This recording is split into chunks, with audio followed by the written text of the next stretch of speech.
जब मैंने पहली बार एक जीव को बुलाया जो कि एक बेहद दुर्लभ एपिक रैंक का होली एंजेल था, तो मैंने उसे समनिंग सेरेमनी में ही 10 मिलियन में बेचने के लिए रख दिया।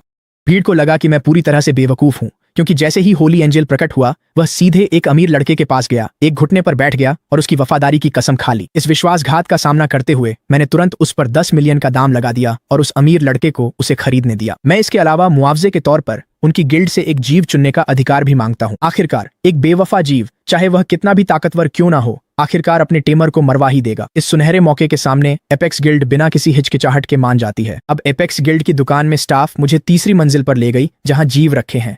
दीवारों पर कंटेनमेंट यूनिट्स हैं जिनमें हर तरह के जीव हैं। मिस्टर लक्स, वह मुस्कुराते हुए बोली, आप इस मंजिल का कोई भी जीव चुन सकते हैं। मैंने कमरे में नजर घुमाई। मेरी आंखें धीरे धीरे हॉल के पार घूमती हैं। उनकी नजर चमकदार लाल परतों से ढके एक जीव पर पड़ी और मेरा स्टेटस पैनल झिलमिला उठा। स्केल बीस्ट, संभावित rank elite, stage 1, level tier 1। मैं आगे बढ़ता हूं। अगला है सफेद ब्लिजर्ड डेमन वुल्फ, जो पिंजरे में आलस से लेटा है। संभावित rank elite, stage 6, level tier 1। मैं आराम से पूरा हॉल घूमता हूं। अंत तक आते आते मेरी भौहें तन जाती हैं। यहाँ मौजूद अधिकांश जीव सामान्य या एलीट रैंक पर ही अटके हुए हैं। हीरोइक रैंक के जीव दुर्लभ हैं और यहाँ सबसे ऊंचा सिर्फ एक स्टेज 2 का कैंडल बीस्ट है। ये तो मेरी उम्मीद से कहीं कम है। क्या बस इतना ही है? मैं रुकता हूं और स्टाफ सदस्य की ओर मुड़ता हूं। वह मुस्कुराती है। हाँ मिस्टर लक्स, बेसमेंट में कुछ अनबिके जीव हैं जिनमें स्थायी दोष है। उन्हें कल नष्ट कर दिया जाएगा। मैं सिर हिलाता हूं। यहां आया हूं तो हर कोना देखकर ही जाऊंगा। मुझे वहां ले चलो। उसकी आंखों में हैरानी दिखी। बिल्कुल, मेरे साथ आइए। हम बेसमेंट की ओर बढ़ते हैं। यहाँ के जीव वैसे ही हैं जैसे बताए गए थे। कुछ की आंखें खोखली और बेजान हैं, कुछ साफ तौर पर विकलांग हैं। उनकी आंखें खाली हैं। मैं सबको अनदेखा कर धैर्य से आगे बढ़ता हूँ। बेसमेंट के छोर पर पहुंचते ही मैं रुक जाता हूँ। मेरी नजर कोने में एक कंटेनमेंट यूनिट पर टिक जाती है।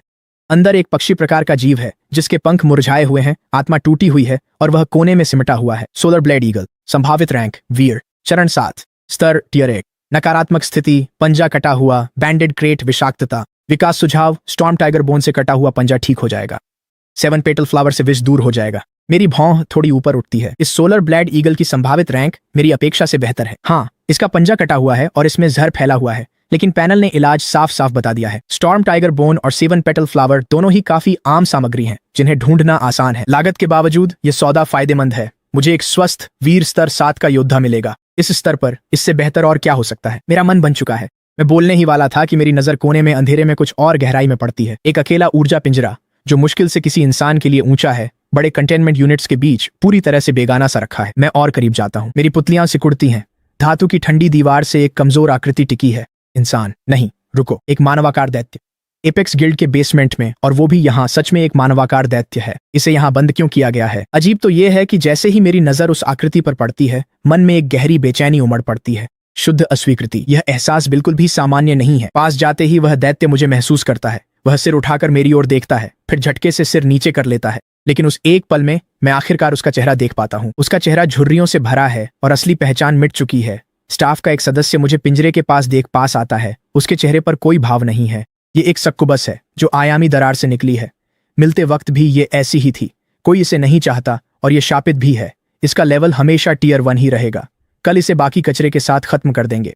वह सक्कुबस को खुली नफरत से घूरती है, लेकिन मैं उसकी बात नहीं सुन रहा हूँ। मेरा दिल युद्ध के ढोल की तरह धड़क रहा है।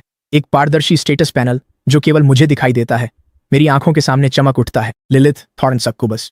बॉन्ड स्टेटस उपलब्ध। संभावित रैंक सामान्य। शाप द्वारा सील किया गया। सच्ची रैंक एपिक स्टेज 9। वर्तमान में शाप की सील के अधीन। स्तर टियर 1। एबिस स्टोन शाप तोड़कर इस बीस्ट की रैंक बढ़ा सकता है। एपिक स्टेज 9 पढ़ते ही मेरी सांसें थम गईं। तो यह शापित है। देवताओं की ईर्ष्या जैसी सुंदरता कैद है। इस लिलिथ नामक बीस्ट की असली संभावित रैंक स्टेज 19 तक पहुंचती है, जो लीजेंडरी से बस एक कदम दूर है। यह किसी भी बीस्ट में देखी गई सबसे ऊंची संभावित रैंक है। वो फरिश्ता जिसने मुझे धोखा दिया, वो तो लिलिथ के जूते उठाने के लायक भी नहीं है। और स्किल पैनल तो पूरी तरह से भरा हुआ है। शुरुआत से ही 3 स्किल्स। सबसे जरूरी बात यह है कि बीस्ट पैनल साफ दिखाता है कि शाप कैसे तोड़ना है और रैंक कैसे बढ़ानी है। इसका मतलब है कि अगर मैं इस सक्यबस को खरीदकर जरूरी सामग्री जुटा लूं, तो मैं लगभग लीजेंडरी रैंक की जबरदस्त शक्ति हासिल कर सकता हूं। सिर्फ ये सोचकर ही मेरी सांसें तेज हो जाती हैं। वह बिल्कुल वही है जिसे मैं ढूंढ रहा था, मेरी साथी। मैं स्टाफ सदस्य की ओर मुड़कर कहता हूं, मुझे यह सक्यबस चाहिए। मैं इसे अभी ले जाता हूँ। पिंजरे के अंदर लिलित का कमजोर शरीर अचानक झटके से हिल जाता है। क्या वह मेरे बारे में बात कर रहा है? वह झटके से सिर उठाती है और अपने सामने खड़े शांत हैंडसम चेहरे को अविश्वास से बड़ी बड़ी आंखों से घूरती है। जिस दिन से वह पैदा हुई थी, दुनिया उसे हर दिशा से आती अंतहीन द्वेष से घिरी हुई ही लगी है। वह सुन्न हो चुकी है। उसे स्वीकार किए जाने की उम्मीद नहीं थी, पर अब यह अजनबी युवा सीधे उसकी ओर इशारा कर रहा है। वह उसके साथ बीस्ट बॉन्ड बनाना चाहता है। स्टाफ की मुस्कान फीकी पर डीडीडीएच गई। उसे अपने कानों पर यकीन नहीं हुआ। मिस्टर लक्स, क्या आप वाकई उसे चाहते हैं? मेरा जवाब तुरंत आता है, बिल्कुल। हमें बॉन्ड के लिए प्राइवेट कमरा दीजिए अभी। उसकी हैरानी बढ़ गई, पर वो पेशेवर रही। वो कोई और सवाल नहीं पूछती। इधर आइए। वह मुड़ती है और हमें आगे ले जाती है। लिलित उसका पीछा करती है। उसका शरीर कठोर और यांत्रिक है। जैसे ही उसे पिंजरे से बाहर निकाला जाता है, उसकी दुनिया अराजकता में डूब जाती है। जब तक वे एक शांत प्राइवेट कमरे में नहीं पहुंचते और स्टाफ सदस्य उसकी बेड़ियां नहीं खोलता, तब तक वह आखिरकार हकीकत में वापस नहीं आती। वह सामने खड़े युवक को खाली नजरों से घूरती है। मैं अपने जन्म के दिन से ही एक श्राप ढो रही हूँ। मैं अपना स्तर भी नहीं बढ़ा सकती। लिलित खुद को बोलने के लिए मजबूर करती है। उसकी आवाज संघर्ष और डर से भारी है। चुना तो है, पर मैं डीएच नहीं सकती, कोई गौरव नहीं दिला सकती। उसकी आवाज ने चौंका दिया। सोचा न था उस क्रूप दैत्य की आवाज इतनी कोमल और अटल होगी। श्राप तोड़ने का तरीका पता है? क्या मुझसे युद्ध होगी? श्राप तोड़ना। लिलित का दिल सिहर उठता है। जिस पल आपने चुनाव किया, मेरी जिंदगी आपकी हो गई। लिलित की आवाज धीमी है, लेकिन उसमें दृढ़ता है। मैं और कुछ नहीं कहती। मेरी उंगली के सिरे पर हल्की सी रोशनी इकट्ठा होती है। मैं उसे धीरे से लिलित के माथे पर लगाती हूँ। रोशनी धड़कती है। एक प्राचीन बंधन चक्र दोनों के नीचे उभर आता है। समान बंधन बन गया। मैं तुरंत मुड़ती हूँ और बाहर इंतजार कर रहे कर्मचारी को बुलाती हूँ। मुझे कुछ सामग्री खरीदनी है। एक शाश्वत रात्रि का पंख, नरक के 5 दांत और 2 अथाह पत्थर। कर्मचारी का चेहरा उस समय से भी ज्यादा पीला पड़ जाता है जब मैंने लिलित को चुना था। ये तीनों चीजें बेहद दुर्लभ और महंगी हैं, खासकर अथाह पत्थर। ये सबसे दुर्लभ उच्च स्तरीय सामग्रियों में से हैं। मिस्टर लक्स, इन सब की कुल कीमत। उसके कुछ कहने से पहले ही मैं अपनी आर्म ओमनी टर्मिनल कार्ड उसकी ओर सरका देती हूँ। 30 मिलियन काफी होंगे। कार्ड की राशि देख वह दंग रह गया। ये बहुत ज्यादा है मिस्टर लक्स। एक पल दें, मैं अभी सब तैयार करता हूं। उसका लहजा अब और भी सम्मानजनक हो गया। जल्द ही अंधेरी ऊर्जा वाली तीनों वस्तुएं कमरे में लाई जाती हैं। अब यहां सिर्फ मैं और लिलित हैं। जैसा कहूं वैसा करो। पंख को अवशोषित करना शुरू करो। मेरी शांत और स्थिर आवाज लिलित में गहरा आत्मविश्वास जगाती है। वह सिर हिलाकर कांपते हाथों से फेदर ऑफ इटर्नल नाइट की ओर बढ़ती है। जैसे ही वह उसके उंगलियों को छूता है, वह काले प्रकाश की एक धारा में बदल जाता है और उसके शरीर में समा जाता है। इसके बाद फैंग्स ऑफ द इन्फर्नो और फिर 2 एबिस स्टोन्स आते हैं। जैसे ही लिलित का हाथ अंतिम पत्थर को पकड़ता है, सब कुछ बदल जाता है। एक उग्र ऊर्जा की तरंग लिलित के केंद्र से बाहर की ओर फूट पड़ती है। उस बल से मैं दीवार से टकराने तक पीछे धकेला गया। मेरी नजरें कमरे के केंद्र पर टिकी रहीं। लिलित से निकलते बैंगनी काले धागे बुनकर एक विशाल काले कोकून में उसे निगल गए। पूरा कमरा ठंडी, दमघोंटू काली ऊर्जा से भर जाता है। मैं उस कोकून को घूरता हूँ। मैं थोड़ा घबराया हुआ हूँ, पर पैनल के अनुसार यह प्रक्रिया लिलित का श्राप तोड़कर उसकी रैंक को चरम तक ले जाएगी और उसे और आगे बढ़ाएगी। ये मेरा अब तक का सबसे बड़ा जुआ है। सफल होने पर मेरे पास असीम संभावनाओं वाला बीस्ट होगा। समय बीत रहा है। कमरे में फैली बैंगनी ऊर्जा वापस खींचकर तेजी से कोकून में समा गई। एक तेज दरार गूंजती है। कोकून से सुनहरी रोशनी फूटकर अंधेरे को पल भर में मिटा देती है। मैं तेजी से सांस खींचता हूँ। Legendary rank. दरारें बढ़ते ही हर जोड़ से सुनहरी रोशनी फूटती है जो कमरे को सूरज की तरह भर देती है। फिर एक ही झटके में कोकून फट जाता है। असंख्य बैंगनी काले टुकड़े हर दिशा में बिखर जाते हैं, लेकिन हवा में ही घुलकर शुद्ध ऊर्जा कणों में बदल जाते हैं। सुनहरी रोशनी ज्यादा देर तक नहीं टिकती। ये उतनी ही तेजी से पीछे हट जाती है और उसकी जगह कुछ और गहरा और भी शक्तिशाली समृद्ध बैंगनी काले आभा ले लेती है। एक अदृश्य ऊर्जा की लहर सीधे छत को चीरती हुई ऊपर के शून्य में गायब हो जाती है। उसी समय टाउन हॉल में मेयर ब्लेज बैठे स्कूलों के समनिंग नतीजे देख रहे हैं। अचानक वह झटके से खड़े होकर खिड़की की ओर लपके और पूर्वी जिले पर नजरें गड़ा दी। कुछ क्षण पहले ही उन्होंने एक भयानक ऊर्जा की क्षणिक लहर को महसूस किया था, जो समुद्र की तरह विशाल और अथाह थी, और उसके गायब हो जाने के बाद भी उनका मन बेचैन रहा। कोई यहाँ आए। उनकी आवाज धीमी लेकिन तीखी आज्ञा जैसी है। ऑफिस का दरवाजा खुलता है और एक वर्दीधारी अंदर आता है। आपके आदेश मेयर। सिटी गार्ड ब्यूरो को सतर्क करो, मेयर ब्लेज ने कड़ाई से कहा। पूर्वी जिले पर नजर रखें। हर असामान्यता की जांच करें, खासकर आयामी दरार के संकेतों पर। अधीनस्थ तुरंत आदेश मानता है और तेज कदमों से बाहर चला जाता है। ऑफिस में सन्नाटा छा जाता है। अब केवल मेयर ब्लेज अकेले हैं। उनका चेहरा इतना गंभीर है मानो तूफान आने वाला हो। इतनी बड़ी ऊर्जा प्रतिक्रिया के केवल 3 संभावित कारण हो सकते हैं। पहला, पास में कोई नई अज्ञात आयामी दरार प्रकट हुई है। दूसरा, कोई संप्रभु स्तर की सत्ता अवतरित हुई है। तीसरा, कोई पौराणिक स्तर का दैत्य जन्मा है। संप्रभु स्तर का योद्धा ऐसा व्यक्ति होता है जिसे पूरे देश में देखा और पूजा जाता है। उनमें से हर एक पर निगरानी और नजर रखी जाती है। ब्लेज को लिन्युआन में तैनात हुए 10 साल हो गए हैं, लेकिन उन्होंने कभी भी पौराणिक स्तर का दैत्य नहीं देखा। लिन्युआन जैसे शहर में एपिक दैत्य दुर्लभ होता है। पौराणिक स्तर की तो ब्लेज कल्पना भी नहीं कर सकते। वह अपनी मेज पर रखी अधूरी रिपोर्ट की ओर वापस मुड़ता है। निजी कमरे में ऊर्जा तरंग की आखिरी झलक आखिरकार मिट जाती है। एक अजीब भारी चुप्पी छा जाती है। नजरें बीच कमरे में टिकी हैं। धड़कन सन्नाटे को गरज सी भरती है। रोशनी धुंधलाती है। मेरे सामने एक आकृति चुपचाप खड़ी है। इतना सब झेलने के बाद भी मेरा संयम जवाब दे गया। 2 शब्द मन में कौंधे, शानदार, अतुलनीय। लिलिथ के शरीर पर कांटों के वे क्रूर निशान अब पूरी तरह मिट चुके हैं। उनकी जगह अब उसकी त्वचा सफेद जेड की तरह चिकनी और चमकदार है। वह एक बैंगनी काले रंग का शरीर से सटा हुआ गाउन पहने है, जो उसकी हर खूबसूरत बनावट को उभारता है। उसके काले बाल झरने की तरह उसकी पीठ पर गिर रहे हैं। उसके सिर के दोनों ओर से 2 पतले सींग निकल रहे हैं, जो उसे एक राक्षसी पहचान देते हैं। वह चेहरा अलौकिक, इतना सुंदर कि असली लगना भी मुश्किल हो। बिल्ली जैसी आंखों की एक जोड़ी से घिरा है, जो चुपचाप मेरी ओर देख रही है। उसकी नजर का हर बदलाव सहज, स्वाभाविक आकर्षण से भरा है। उसके पीछे बैंगनी काले रंग के विशाल भव्य तितली जैसे पंख धीरे धीरे खुलते और बंद होते हैं। हर बार पंख फड़फड़ाने पर चमकती झिलमिलाहट हवा में बिखरती है, जो अलौकिक लगती है। अपने पुराने विकृत रूप से यह अब बिल्कुल अलग है। लेकिन जो सच में मेरी धड़कनें तेज कर देता है वह ये है, परिवर्तन के बाद लिलिथ का स्टेटस पैनल पूरी तरह से बदल गया है। पहचान में भी नहीं आता। लिलिथ रात की जादूगरनी। संभावित रैंक लीजेंडरी। चरण 1, स्तर टियर 1। विकास का सुझाव, pearl of eternal night, infernal spring water और नाइटमेयर क्रिस्टल का सेवन करने से इस जीव की संभावित रैंक और भी बढ़ सकती है। मैं उन चमकते शब्दों को घूरता हूँ, लीजेंडरी, स्टेज 1, और धीरे से सांस छोड़ता हूँ। करीब 3 करोड़ दांव पर लगे थे और मैं एक लीजेंडरी रैंक वाले बीस्ट के साथ बाहर निकलता हूँ। ये तो पूरी तरह से जैकपॉट है। जब मैं अभी भी पैनल को घूर रहा हूँ, लिलिथ हरकत में आती है। वह चुपचाप तैरती हुई ठीक मेरे सामने आकर खड़ी हो जाती है। एक हल्की, लगभग भूतिया सी खुशबू मुंह तक पहुंचती है। उनकी आंखें मेरी नजरों को इतनी तीव्रता से थामे हैं, मानो मेरी छवि को अपनी आत्मा में उतारना चाहती हों। फिर वह अपनी पीली जेड जैसी उंगली धीरे से अपने माथे पर रखती है। उसकी उंगलियों के बीच बैंगनी लाल ऊर्जा दिखाई देती है। बिना कुछ समझे लिलिथ वह ऊर्जा धीरे से मेरे माथे पर रख देती है। एक ही पल में मेरे भीतर एक एहसास उठता है, एक तरफा, नकारा नहीं जा सकने वाला, पूर्ण और पूरी तरह नियंत्रण। बस एक सोच से मैं लिलिथ के जीवन का फैसला कर सकता हूँ। मैं तुरंत अपनी नजरें पैनल की ओर घुमाता हूँ। स्टेटस बार में लिलिथ के साथ मेरा बंधन अब गुलाम बंधन बन गया है। ये एक सदमे जैसा है। मुझे उसकी वजह समझ नहीं आ रही और लिलिथ भी खामोश रहती है। वह आगे बढ़ती है और खुद को मेरी बाहों में गिरा देती है। एक गर्म और मुलायम आवाज मेरे कान में फुसफुसाती है, मालिक, जब आपने मुझे उस अंधेरे तहखाने से चुना, तभी से मेरे लिए कुछ और मायने नहीं रखता। आपने मुझे घोर निराशा से बाहर निकाला। मेरी जिंदगी और मेरा सब कुछ आपका ही दिया हुआ तोहफा है। लिलिथ अपना गाल धीरे से मेरे कंधे पर टिका देती है। उसकी आवाज में शांति है। तो कृपया इसे स्वीकार कर लीजिए। मैं स्थिर हो जाता हूँ।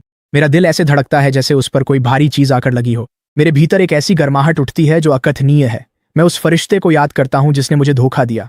मैं उसके अहंकार और जाते वक्त दिखाई उस बेरुखी के बारे में सोचता हूँ। तो इस दुनिया में हर दरिंदा वैसा नहीं होता। तो ऐसी होती है असली वफादारी, ये जलन और पूर्ण समर्पण। लिलिथ के काम ने मुझे ऐसे छुआ जो पहले कभी नहीं हुआ। एक ऐसी सच्चाई और भरोसा जो मैंने पहले महसूस नहीं किया था। ये भारी और वास्तविक विश्वास मुझ में वो जगाता है जिसे मैं रोक नहीं सकता। मैं हाथ उठाकर लिलिथ की पीठ पर रखता हूँ। उसे महसूस होता है और वह मुझे कसकर थाम लेती है। मालिक, आज से मैं आपके रास्ते के हर कांटे हटा दूंगी और हर बाधा मिटा दूंगी। मैं अपनी बाहों में इस चेहरे की ओर देखता हूँ और मेरे होंठों पर एक सच्ची मुस्कान खिल उठती है। स्वागत है लिलिथ, मेरी पहली साथी। जब मैं लिलिथ के साथ ऊपरी मंजिल से बाहर निकलता हूँ तो पूरा हॉल शांत हो जाता है। हर एक जोड़ी आंखें, चाहे वह स्टाफ हो या ग्राहक, बिना कोशिश किए ही लिलिथ की ओर खिंच जाती हैं। उनके चेहरे हैरानी और आश्चर्य से भर जाते हैं। अरे वाह, ये कौन है? क्या ये उसकी बीस्ट है? ये तो अवास्तविक है। पहली स्टाफ सदस्य पास ही जड़ खड़ी है। वह मेरे पीछे आती सुंदर आकृति को घूरती है। उसका दिमाग खाली हो जाता है। वो तहखाने वाली भद्दी सक्कुबस, ये कैसे मुमकिन है? लेकिन सच्चाई सामने है और उसे इसे मानना ही होगा। वह बस मुस्कुरा पाती है, जो श्मशान के मुखौटे जैसी कठोर है। फिर वह आगे बढ़ जाती है। मिस्टर लक्स, आपका कागजी काम पूरा हो गया है। आप जब चाहें जा सकते हैं। मैं सिर हिलाता हूँ। मैं सीढ़ियों की परवाह नहीं करता। मैं लिलिथ को साथ लेकर सीधे गिल्ड से बाहर निकल जाता हूँ। मेरे बाहर निकलते ही वह स्टाफ सदस्य होश में आती है। वह टर्मिनल की ओर दौड़कर तुरंत चेयरमैन सॉन्ग का नंबर डायल करती है। चेयरमैन, कुछ हुआ है? शहर के दूसरी ओर सॉन्ग परिवार की हवेली में विक्टर सॉन्ग स्टाफ सदस्य की रिपोर्ट सुनते हैं। उनकी भौहें हल्की सी सिकुड़ जाती हैं। आप कह रही हैं कि सक्यबस ने अपनी सुंदरता वापस पा ली है?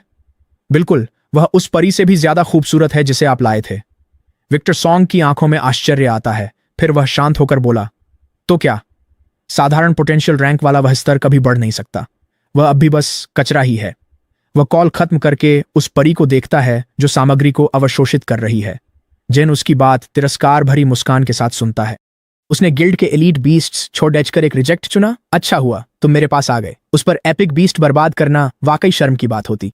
उसके बगल में परी, जिसे अब जेन ने फ्रॉस्ट नाम दिया है, वह पवित्र परी जिसे अब फ्रॉस्ट कहा जाता है, पूरी बातचीत सुनती है और अपनी सामान्य ठंडी निर्लिप्त आवाज में बोलती है। जो कोई भी अपनी सोच को दिखावे से धुंधला होने देता है वह कभी सच में शक्तिशाली नहीं बन सकता। थोड़ी ऊपर उठाकर उसकी नीली आंखों में पूर्व टेमर के लिए घृणा झलकती है।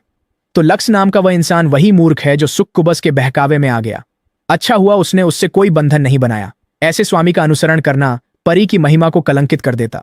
विक्टर सॉन्ग अपने बेटे और परी को देखता है और संतुष्ट होकर सिर हिलाता है। अब यही वह दृष्टि और संयम है जो मेरे बेटे में होना चाहिए। फिर उसका लहजा बदल जाता है और वह गंभीर हो जाता है। राष्ट्रीय बीस्ट परीक्षा 1 हफ्ते बाद है। यही तुम्हारा मौका है खुद का नाम बनाने का। अगले कुछ दिनों तक फ्रॉस्ट को लेकर नौसिखिया क्षेत्र में जाओ और जमकर मेहनत करो। परीक्षा से पहले उसका स्तर बढ़ाओ। तुम्हारे पास एक एपिक रैंक बीस्ट है। नौसिखिया क्षेत्र की लीडर बोर्ड की शीर्ष जगह तुम्हारी है। जेन मुस्कुराता है, आत्मविश्वासी और निर्दयी। फिक्र न करो, मैं सबको लिन्युआन का असली टैलेंट दिखा दूंगा। इंसान और बीस्ट के गिल्ड से निकलते ही शाम ढल चुकी थी।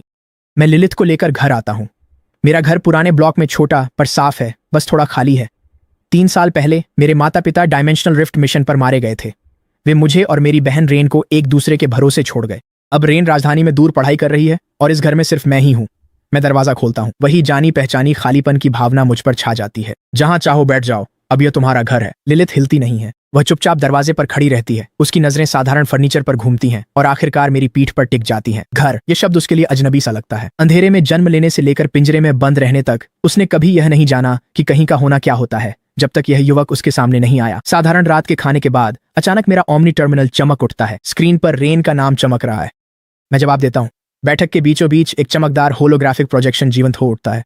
अरे कैसा रहा? समनिंग सेरेमनी हो गई? तुम्हारा पहला बीस्ट किस पोटेंशियल रैंक का है? दिखाओ मुझे, चलो जल्दी करो। दूसरी तरफ रेन मुझसे भी ज्यादा उत्साहित है और सवालों की बौछार कर रही है। मैं मुस्कुराता हूँ और थोड़ा सा घूमकर कैमरा लिलिथ की ओर कर देता हूँ, जो सोफे पर शांत बैठी है। जैसे ही रेन लिलिथ को देखती है, उसकी आंखें हैरानी से फैल जाती हैं। एक ह्यूमनॉइड बीस्ट? लक्स, तुम्हारी किस्मत तो कमाल की है, वो तो बेहद खूबसूरत है। लिलिथ तारीफ सुनकर बस सिर हिलाकर स्वीकार करती है। उसकी नजरें फिर मेरी ओर मुड़ती हैं। रेन को फर्क नहीं पड़ दाचता, वो तो बस अपने भाई के लिए सच में खुश है। ये बहुत अच्छा है, तुम्हारे साथ एक ह्यूमनॉइड बीस्ट है।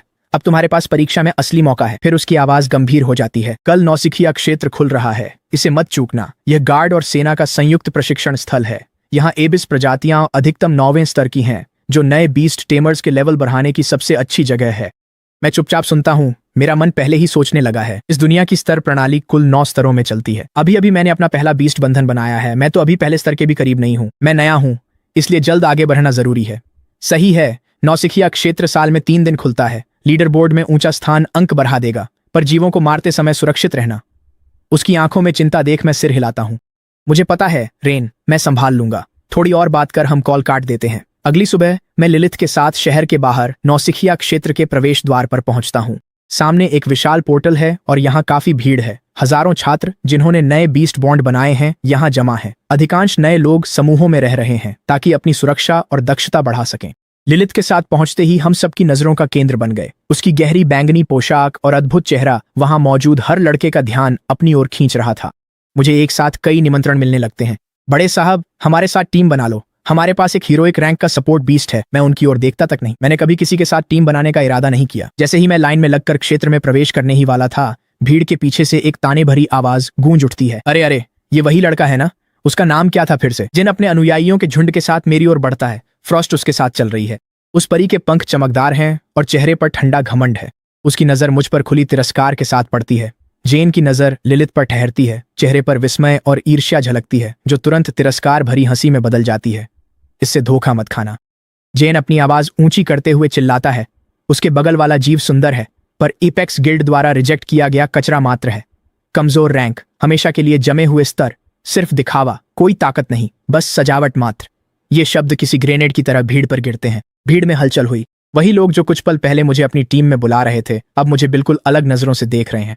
बाहर से चमकदार, अंदर से खोखला। लोग तुरंत मुझसे दूरी बनाना शुरू कर देते हैं। भीड़ की प्रतिक्रिया देखकर जेन की मुस्कान हर पल और संतुष्ट होती जाती है। वह सीधे मेरे पास आता है और फ्रॉस्ट के पंख पर दिखावटी तरीके से थपकी देता है। देख रहे हो, यही असली प्रतिभा है। तुम्हारे बिना मैं इतनी ताकतवर चीज से नहीं जुड़ पाता। कुछ लोग तो कचरे को खजाना कहते हैं। वह जहरीले लहजे में मेरे पास झुककर फुसफुसाया। तुम्हें पता नहीं फ्रॉस्ट मेरे साथ कितनी खुश है। हम दोनों अटूट हैं, जितना वो तुम्हारे साथ कभी नहीं थी। मैं उसकी आंखों में आंखें डालकर शांत रहता हूँ। शब्दों का आदान प्रदान इस दुनिया की सबसे बेकार चीज है। मुझे फर्क नहीं पड़ता, लेकिन लिलिथ को पड़ता है। उससे हड्डियां जमा देने वाला कातिलाना इरादा झलक रहा है। खूबसूरत बिल्ली जैसी आंखें गहरी और अथाह होकर जेन पर टिक गईं। मुझे लिलिथ के भाव बदलते महसूस हुए और मैंने उसकी ठंडी उंगलियां थाम लीं। उसका शरीर कांप उठता है और कातिलाना जुनून पल भर में मिट जाता है। वह आंखें उठाती है जिनकी ठंडक पिघलकर शांत और गर्म हो जाती है। मैं बस उसकी ओर सिर हिला देता हूँ। मूर्ख से बहस बेकार है, शक्ति बचाओ। मैदान में हम इसे नतीजों से सुलझा लेंगे। लिलिथ समझ जाती है। वह जेन को अनदेखा कर मुझसे लिपट जाती है और अपना शरीर मेरे करीब सटा लेती है। फिर वह अपनी नजरें जेन के पीछे खड़े फ्रॉस्ट की ओर घुमाती है। ये इशारा बिना एक शब्द कहे सब कुछ कह देता है। ये मेरा है। मैं हाथ छुड़ाता हूँ, पर उसकी पकड़ बहुत मजबूत है। बेकार कोशिशों के बाद मैंने हार मान ली। ये पल जेन के लिए किसी थप्पड़ की तरह लगता है। उसका चेहरा गुस्से से भयानक लाल हो जाता है। कैसे मुमकिन है कि एक नाकाम इंसान पर सुंदर दानवी फिदा है, जबकि उसकी अपनी आज्ञाकारी एंजल उससे हमेशा दूरी बनाए रखती है। बिना पीछे मुड़े मैं लिलिथ के साथ चमकते पोर्टल में कदम रखता हूँ। पार जाते ही पैर ठोस जमीन पर टिकते हैं और चारों ओर की दुनिया बदल गई। एक ठंडा आदिम जंगल हर दिशा में फैला हुआ है। नवसिखिया क्षेत्र। लिलिथ सावधानी से देखती है। उसके बैंगनी पंख हमें ढकने के लिए सिकुड़ जाते हैं। उसे महसूस होता है कि जंगल खतरनाक है। चलो आगे बढ़ें, मैं शांति से कहता हूँ। मैं ओमनी टर्मिनल पर खाली लीडर बोर्ड देखता हूँ। इस क्षेत्र की टेलीपोर्टेशन पूरी तरह से यादृच्छिक है और अक्सर समूह भी बिखर जाते हैं। इस समय इस क्षेत्र में केवल हम दोनों ही हैं। हम धीरे धीरे जंगल के और भीतर बढ़ते हैं। लिलिथ सतर्क रहती है और हर आहट पर नजर रखती है। फिर 10 मिनट बाद मैं पत्थरों के एक ढेर के पास रुक जाता हूँ। लिलिथ हैरान है। यहाँ कोई जीव नहीं है, हल्की सी ऊर्जा भी नहीं है। मैं कोई सफाई नहीं देता। मैं हाथ उठाकर पत्थरों के ढेर में एक गहरे पत्थर की ओर इशारा करता हूँ। मेरी दृष्टि में सिर्फ मुझे दिखने वाला स्टेटस पैनल झिलमिलाता है। स्टोन लर्कर, संभावित रैंक, सामान्य स्तर, टियर 2। इस पर हमला करो। 3 शब्द। लिलिथ के मन में अनगिनत सवाल हैं, लेकिन एक पल की भी झिझक नहीं है। हवा गूंजती है और उसके हाथ में लाल आभा वाली एब्सोल्यूशन की दरांती प्रकट होती है। नरक की आग में लिपटी इस दरांती का वार ऐसा है कि घाव कभी ठीक नहीं होता और न ही उसकी भरपाई संभव है। लिलिथ ने हैंडल कस लिया और सांसें सी बढ़ी। दरांती ठंडी छाप बनाती हुई काले पत्थर को चीर गई। बिना रुके ये कठोर पत्थर को हवा की तरह काट देती है। कटा हिस्सा शीशे सा चिकना है। जैसे ही लिलिथ को लगा कि उसने बस पत्थर काटा है, तभी एक बैंगनी चमक धीरे धीरे उठी और प्रकाश की धारा बनकर उसमें समा गई। एक गर्म लहर उसके भीतर दौड़ गई। ये अनुभव बिंदु थे। वो पत्थर असल में एक जीव था। लिलिथ की पुतलियां सिकुड़ती हैं और उसका मन जागा। छुपने में माहिर ऐसे जीव नए टेमरों के लिए घातक जाल हैं। वे कोई ऊर्जा नहीं छोड़ते, सिर्फ शुद्ध प्रवृत्ति से ही उन्हें पकड़ना मुश्किल है। अगर कोई हमला कर दे तो एक झड़प में तुम्हारी टीम मिट सकती है, पर उसका गुरु। लिलिथ उस शांत चेहरे को देखती है। उसकी छवि अब और भी ऊंची, रहस्यमयी और प्रभावशाली हो गई है। चलो, समय कम है, मैं फिर से आगे बढ़ता हूँ। नौसिखिया क्षेत्र रोज सिर्फ 6 घंटे खुलता है। तेजी से बढ़ने के लिए हमारे पास समय बर्बाद करने को नहीं है। फिर लिलिथ खुद देखती है कि भयानक बढ़त असल में क्या होती है। मेरी सटीक निशानेबाजी के मार्गदर्शन में लिलिथ की साइट ऑफ एब्सोल्यूशन शायद ही कभी रुकती है। आधे घंटे से भी कम समय में लिलिथ के भीतर से पहले से कई गुना अधिक सघन ऊर्जा का विस्फोट होता है। दूसरा स्तर। तभी एक ऊर्जा बंधन से बहकर मेरे रोम रोम में भर गई। मेरी मानसिक शक्ति, शारीरिक ताकत और 5 इंद्रियां तेज हो गईं। मैं लिलिथ का स्टेटस पैनल खोलता हूं। लिलिथ, रात की चुड़ैल। स्तर, दूसरा चरण। ताकत 55, चपलता 58, संविधान 52, स्पिरिट 65। मैं इन संख्याओं को देखता हूं और मेरे अंदर एक झंझनाहट सी दौड़ जाती है। दूसरे स्तर पर मौजूद उस स्टोन लर्कर का अधिकतम संविधान स्तर 16 था। समान स्तर पर लिलिथ के आंकड़े हर मामले में 3 गुना से अधिक हैं। लेजेंडरी पोटेंशियल रैंक का असल मतलब यही होता है। समय तेजी से बीतता है। 3 घंटे बीतने के बाद हमारे चारों ओर का वातावरण बदल गया है। अब पेड़ और घने हो गए हैं और हवा में ऊर्जा और भी भारी और जंगली महसूस हो रही है। हम क्षेत्र के मध्य भाग में पहुंच गए हैं। रास्ते में लिलिथ की दरांती से 70 से अधिक जीव मारे जा चुके हैं। मेरे रियलम पॉइंट्स लीडर बोर्ड के शीर्ष के करीब पहुंच गए हैं। मास्टर, आगे कुछ शक्तिशाली है। लिलिथ अचानक रुक जाती है। उसका चेहरा तेज हो जाता है। मैंने पहले ही पैनल के जरिए उसे देख लिया है। ज्यादा दूर नहीं, एक गहरे दलदली इलाके में एक छाया विशालकाय नाग छिपा हुआ है। संभावित rank elite, stage 9, level tier 7। एक टियर 7 एलीट जीव रियल में प्रवेश करने के बाद से अब तक का सबसे उच्च स्तर का जीव जिससे हम सामना कर रहे हैं। इस स्तर पर नए 20 टेमर्स के लिए ऐसा कुछ लगभग अजेय होता है। संभाल लोगी? लिलिथ के चेहरे पर डर का नामो निशान नहीं है। इसके बजाय वो अपने लाल होंठों पर जीभ फेरती है। आपके लिए रास्ता साफ करना स्वामी, मेरा सम्मान है। उसके मुंह से ये शब्द निकलते ही वह गायब हो जाती है। अगले ही पल वह दलदल के किनारे दर्जनों मीटर दूर फिर से प्रकट होती है। नीचे कीचड़ में एक नाग जो बैरल जितना चौड़ा है और गहरे हरे रंग की चमकदार परतों से ढका है, अपना विशाल सिर ऊपर उठाता है। उसकी गहरी लाल चीरे जैसी आंखें लिलिथ पर टिक जाती हैं। उसका जबड़ा चौड़ा खुल जाता है। गहरे हरे रंग का जहर एक उच्च दबाव वाली धार की तरह बाहर निकलता है, जहां जहां से गुजरता है हवा को सुलगा देता है। लिलित भूत की तरह चलती है, उस वार को बेहद आसानी से चकमा दे देती है। वह अपना एक पतला हाथ घुमाती है और उसके पीछे शून्य से अजीब बैंगनी रोशनी से चमकती कई कांटेदार बेलें आसमान से जाल की तरह निकलती हैं और छाया के विशाल नाक के शरीर को कसकर लपेट लेती हैं। कांटे नाक के मांस में गहराई तक धंस जाते हैं। कौशल, पीड़ा के कांटे। जो भी इकाई इन कांटों से बंधी या छिद्दी होती है उसे लगातार खून बहने और झर का असर झेलना पड़ता है। नाक दर्द से कराह उठता है, बुरी तरह फड़फड़ाता और मरोड़ता है, लेकिन वह खुद को जरा भी छुड़ा नहीं पाता। लिलित की आकृति नाक के सिर के ऊपर प्रकट होती है। किसी ने भी उसे चलते हुए नहीं देखा। वह मुक्ति की दरांती को ऊंचा उठाती है। उसकी आंखें मौत जैसी ठंडी हैं और गहरा काला ब्लेड ऐसी ताकत से नीचे आता है जैसे वह हर चीज को चीर सकता हो। एक विशाल नाक का सिर हवा में उछल जाता है। वह हवा में 2 बार पलटता है और भारी छपाक के साथ दलदल में गिर जाता है। वह विशाल सिर विहीन शरीर एक पल के लिए तड़पता है, फिर पूरी तरह शांत हो जाता है। नाक की लाश से ऊर्जा का एक घना गोला निकलता है और पूरी तरह से लिलित में समा जाता है। लिलित से निकलती आभा अचानक तेज हो जाती है। शक्तिशाली ऊर्जा की लहरें चारों ओर फैलने लगती हैं। 6ठा स्तर। ठीक उसी समय एक और भी शुद्ध प्रतिक्रिया ऊर्जा की धारा बंधन के माध्यम से मेरे शरीर में प्रवाहित होती है। मैं इसे स्पष्ट रूप से महसूस कर सकता हूँ। मानसिक और शारीरिक शक्ति एक स्तर बढ़ जाती है। मैं टर्मिनल पर क्षेत्र बिंदु देखता हूँ। 25,000 अंक, लीडर बोर्ड पर पहला स्थान, लेकिन यह कहीं भी पर्याप्त नहीं है। अंक मेरे लिए सिर्फ एक बोनस है। पीसना और स्तर बढ़ाना असली मायने यही रखते हैं। और गहराई में बिना रुके मैं लिलित के साथ रेल्म में आगे बढ़ता हूँ। वहीं रेल्म के मैदानों में जैन चट्टानों के पीछे छिपा पास की एक बड़ी गुफा को घूर रहा है। अंदर लाल अयाल वाला पहाड़ जैसा एक प्राणी गहरी नींद में सोया है।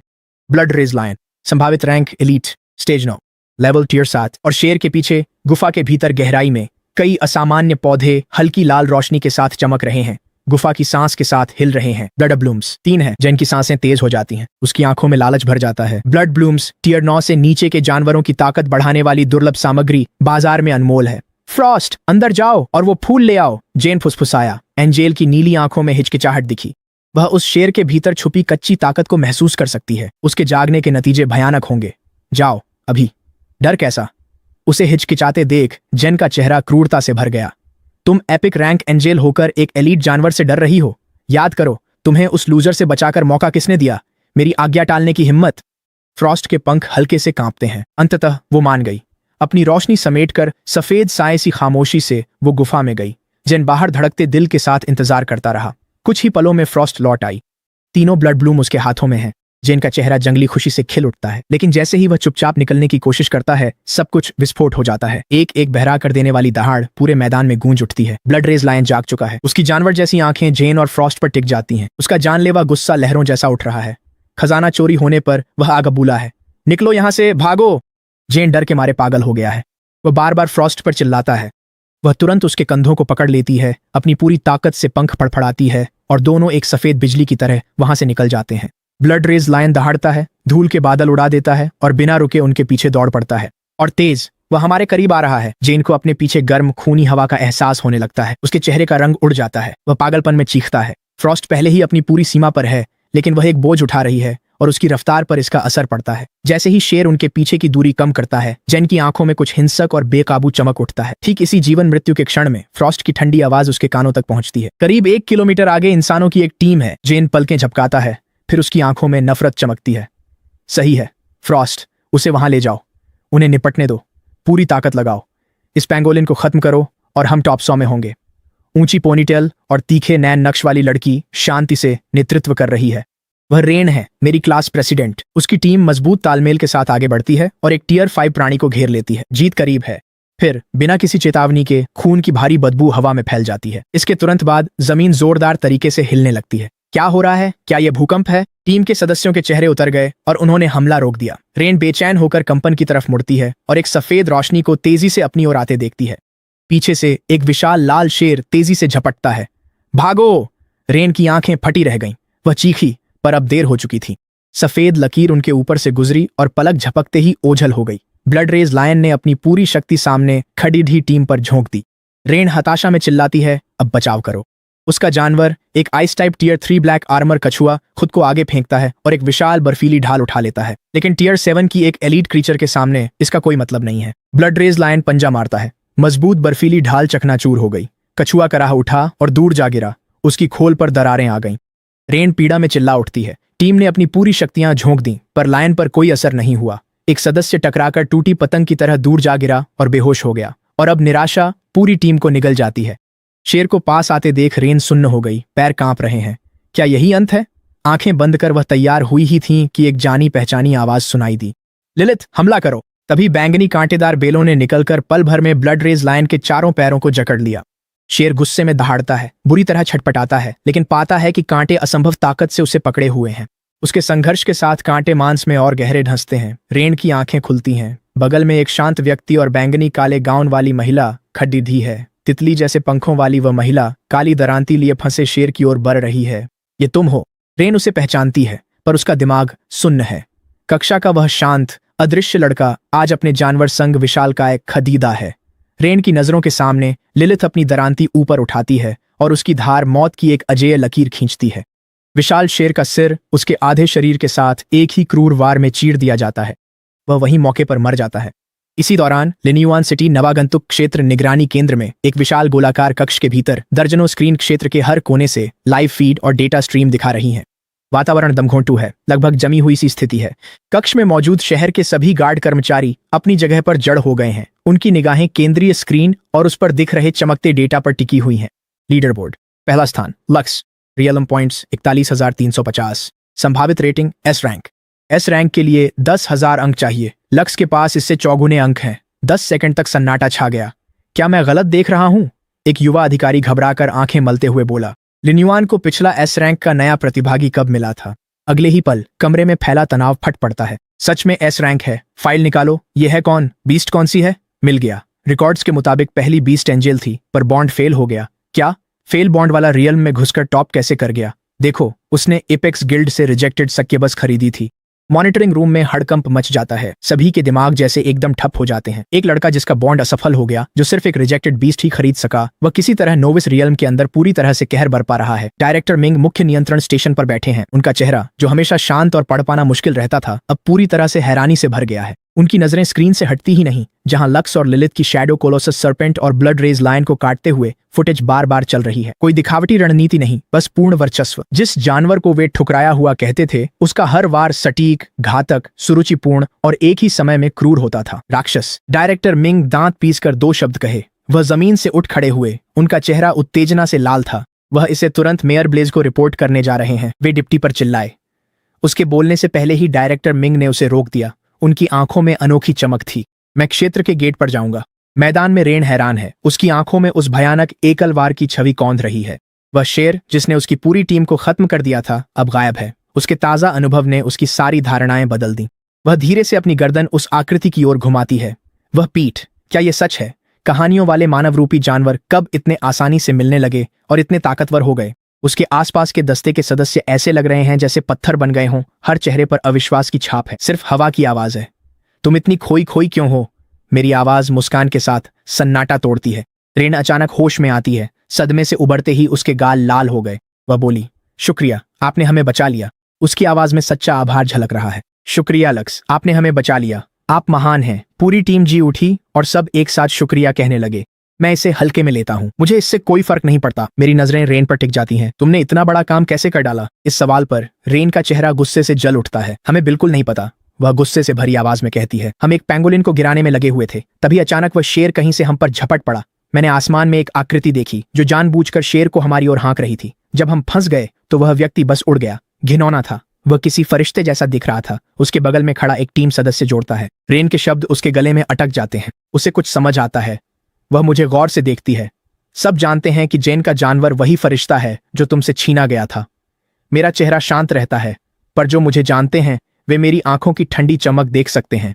जेन ने खुद को बचाने के लिए एक पल भी हिचकिचाए बिना खतरे को सीधे निर्दोष सहपाठियों की ओर मोड़ दिया। यह बिल्कुल घृणा के काबिल है। मैं उस रास्ते पर आगे नहीं बढ़ती। इसके बजाय मैं घायल लोगों की देखभाल कर रहे दस्ते के सदस्यों की ओर देखती हूँ। तुम्हारी हालत अच्छी नहीं है। ये गहरी जोन है। पहले बाहरी इलाके में वापस जाओ। रेन सिर हिलाती है। वह जानती है उनकी मौजूदा हालत में गहरी जोन में रहना मौत को बुलावा देना है।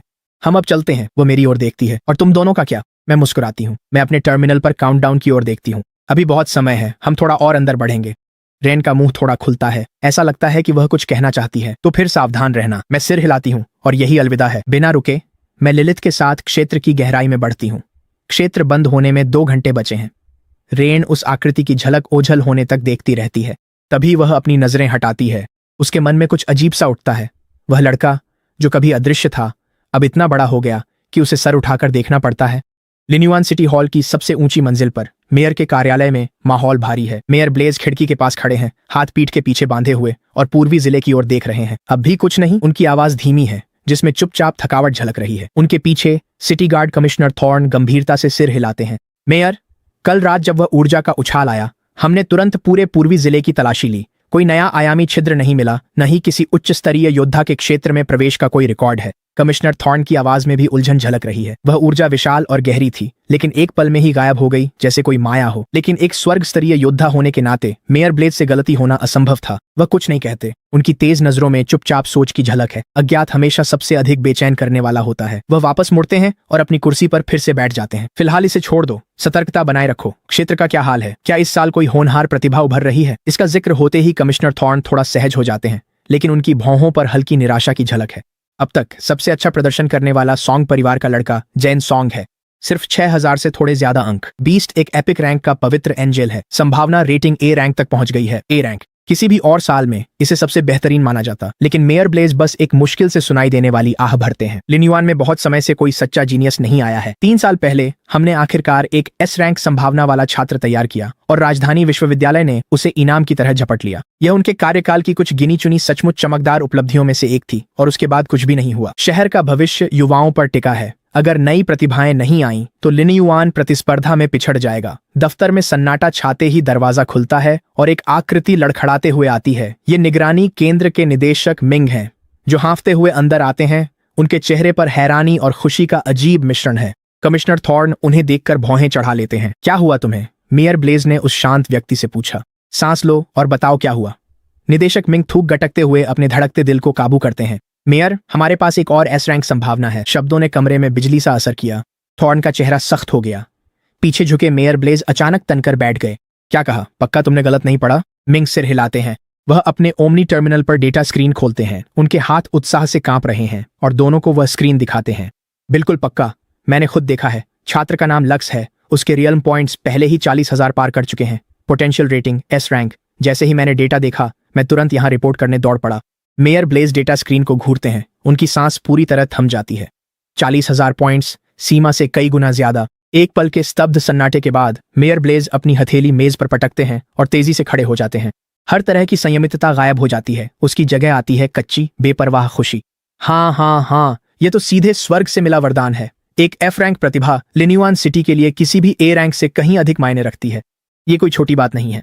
ये लिन्युआन सिटी के भविष्य की आशा है। उनके बगल में कमिश्नर थॉर्न अपने सदमे से बाहर आते हैं। उनके चेहरे पर एक चौड़ी मुस्कान फैल जाती है। बधाई हो मेयर, आपकी मजबूत नेतृत्व क्षमता ही है जिसकी वजह से हमारा शहर एक के बाद एक ऐसी प्रतिभाएं पैदा कर रहा है। मेयर ब्लेज उन्हें टाल देते हैं। इस समय उनके पास चापलूसी सुनने का धैर्य नहीं है। निगरानी केंद्र चलो। उनकी आंखों में जबरदस्त तीव्रता जल रही है। मैं खुद देखना चाहता हूं कि यह लक्ष्य असल में किस तरह की प्रतिभा है। ठीक उसी समय लिलिथ और मैं एक गहरी अंधेरी घाटी के भीतर थे। मेरे सामने 20 से अधिक जोड़ी हल्की हरी आंखें अंधेरी घाटी में चमक उठती हैं। रीढ़दार भेड़ियों का झुंड, जिनमें हर कोई सांड जितना बड़ा है और पीठ पर तलवार सी तेज और खूंखार हड्डियां हैं।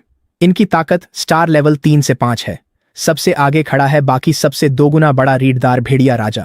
उसकी ठंडी निर्दयी आंखें मुझ पर और लिलिथ पर टिक जाती हैं। मॉर्टल रैंक स्टार लेवल 7। यह एक सावधानीपूर्वक रची गई घात है। लिलिथ की सांसें अब पहले जैसी स्थिर नहीं रहीं। उसके पीले माथे पर पसीने की महीन बूंदें इकट्ठा हो गई हैं। लंबे समय तक चले तीव्र युद्ध ने उसे बुरी तरह थका दिया है। फिर भी उसकी एब्सोल्यूशन साइट पकड़े हाथ में जरा भी कंपन नहीं है। मास्टर, सावधान, लिलिथ बोली। ये जानवर सबसे अधिक चालाक हैं। एक लेवल 5 स्पाइनबैक वुल्फ ने कमजोरी का नाटक कर हमें इस घाटी में फंसा दिया। कौन सोच सकता था कि ये अपनी प्रवृत्ति छोड़ साथी को चारे की तरह इस्तेमाल कर शिकार को घेरना जानते हैं। मेरे चेहरे पर कोई डर या तनाव नहीं है। मैं शांत आंखों से घेरते भेड़ियों को देखता हूं और होठों पर हल्की मुस्कान आ जाती है। अच्छा है, अब मुझे इन्हें एक एक कर शिकार नहीं करना होगा। मेरे ये कहते ही लिलिथ सब समझ जाती है। उसकी नजरों में अटूट विश्वास और युद्ध की भावना है।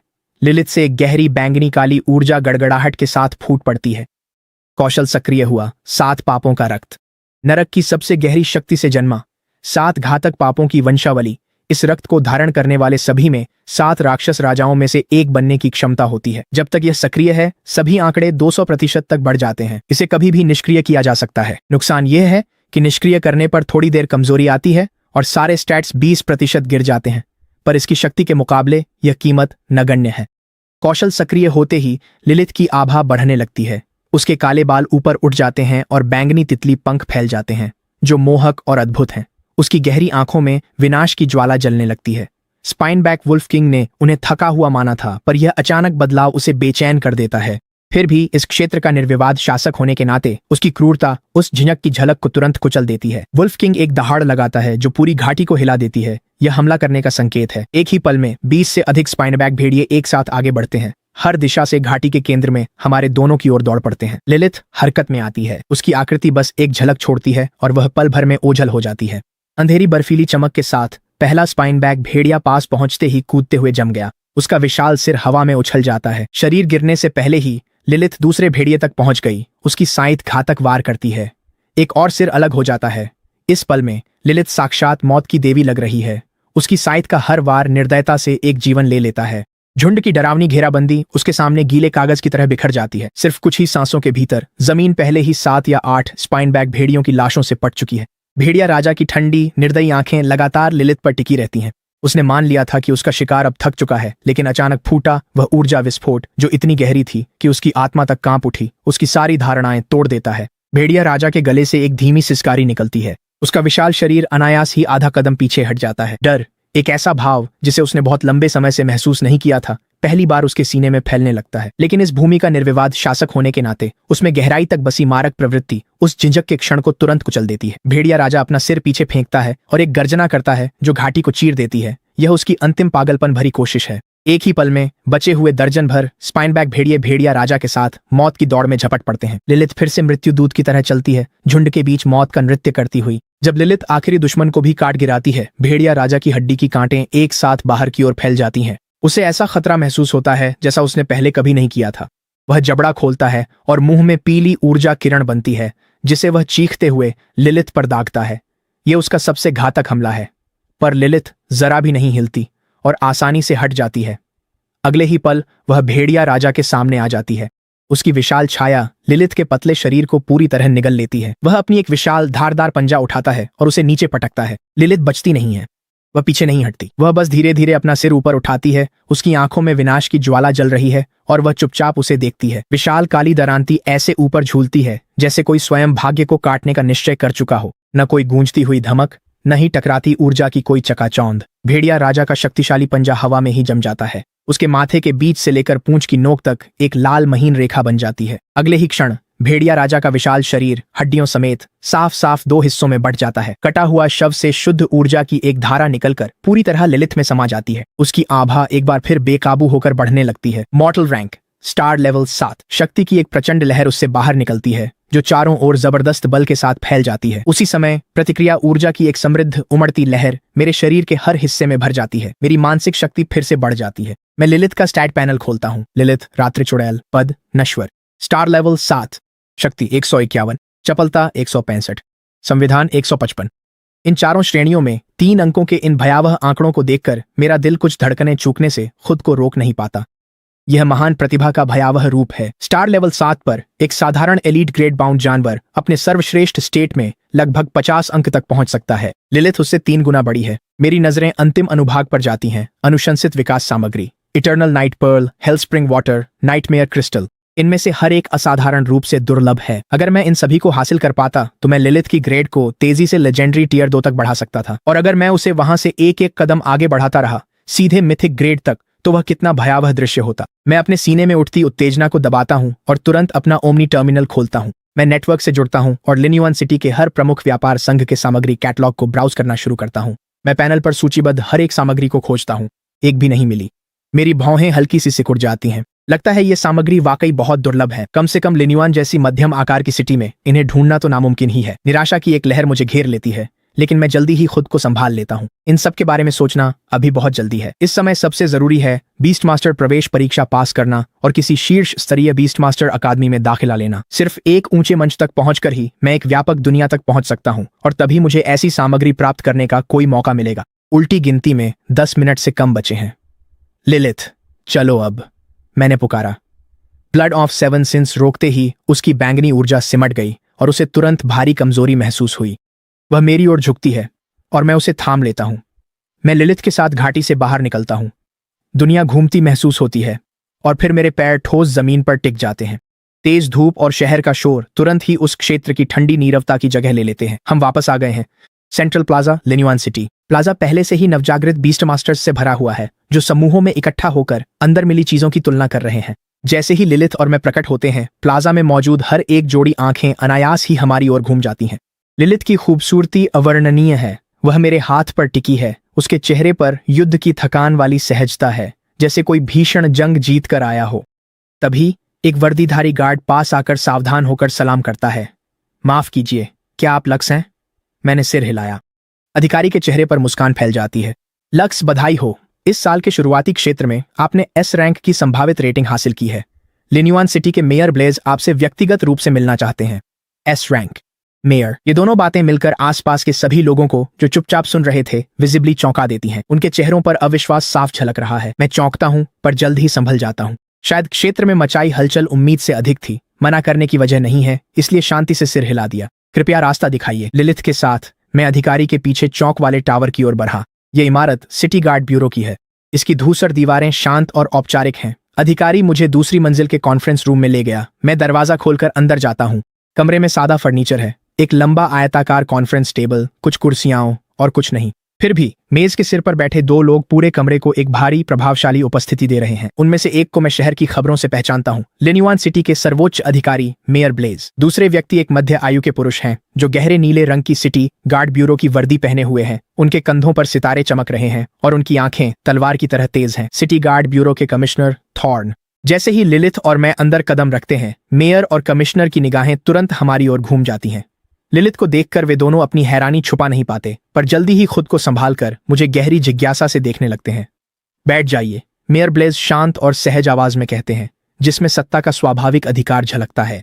मैं औपचारिकता में नहीं पड़ता। मैं एक कुर्सी खींचता हूँ और बैठ जाता हूँ। लिलिथ चुपचाप मेरे पीछे खड़ी रहती है। उसके चेहरे के भाव पढ़ना मुश्किल है। मैं लिन्युआन सिटी का मेयर ब्लेज हूँ। ये लिन्युआन सिटी गार्ड ब्यूरो के कमिश्नर थॉर्न है। कमिश्नर थॉर्न मुझे अभिवादन में हल्की सी सिर हिलाते हैं। लक्स, एक सच्चा युवा हीरो। मेयर ब्लेज की नजरें मेरे और लिलिथ के बीच घूमती हैं। लिन्युआन सिटी ने सालों में तुम्हारे जैसा हुनर नहीं देखा। उनकी आवाज में प्रशंसा झलकती है। मेयर मुझे बढ़ा रहे हैं, बस किस्मत मिल गई। मैं हल्का हंसते हुए नाक खुजलाता हूं। मेयर ब्लेज की मुस्कान और गहरी हो जाती है। न घमंडी, न लापरवाह, स्थिर और संयमित। इस युवा के प्रति उनकी छवि और भी ऊंची हो जाती है। मुझे याद है कि 3 साल पहले लिन्युआन सिटी में भी एक एस रैंक प्रतिभा हुई थी, जिसका नाम रेन था। उसका तुमसे क्या रिश्ता है? मेयर ब्लेज अपना चाय का कप नीचे रखते हैं और जोरदार हंसी हंसते हैं। एक ही परिवार की 2 प्रतिभाएं, तुम दोनों लिन्युआन शहर की शान हो। कमिश्नर थॉर्न मुस्कुराते हुए बोले, मुझे याद है, रेन का पहला बीस्ट एपिक ग्रेड की 9 पूंछ वाली लोमड़ी थी। उस साल की परीक्षा में उसने सबको पीछे छोड़ दिया था, और अब 3 साल बाद तुम यहाँ हो। आपसी प्रशंसा के दौर के बाद मेयर ब्लेज बातचीत को फिर से मुख्य विषय पर ले आते हैं। उनका चेहरा गंभीर हो जाता है। लक्स, तुम्हें यहाँ बुलाने का एक ही कारण है। तुम्हारा स्कोर लिन्युआन सिटी का 10 साल का रिकॉर्ड तोड़ चुका है। नियमों के तहत तुम्हें इनाम मिलेगा। इनाम सुनते ही मैं खिल उठा। मेयर ब्लेज ये सब देख लेते हैं तो लड़का आखिरकार पूरी तरह उदासीन नहीं है। इनाम है 1 करोड़ अलायंस क्रेडिट्स, जो सीधे तुम्हारे खाते में आएंगे। मेयर ब्लेज घोषणा करते हैं। 1 करोड़, जो किसी भी परिवार की किस्मत बदलने के लिए काफी है। फिर भी मैं कोई खास प्रतिक्रिया नहीं देता।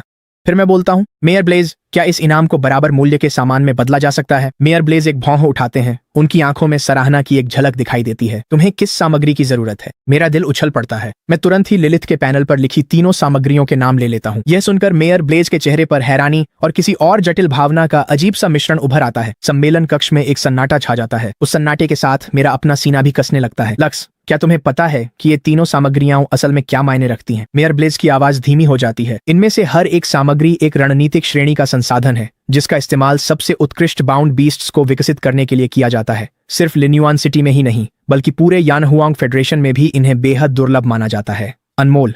ये आम बाजार में लगभग कभी दिखाई नहीं देती। सुनते सुनते ही मेरा दिल बैठने लगता है।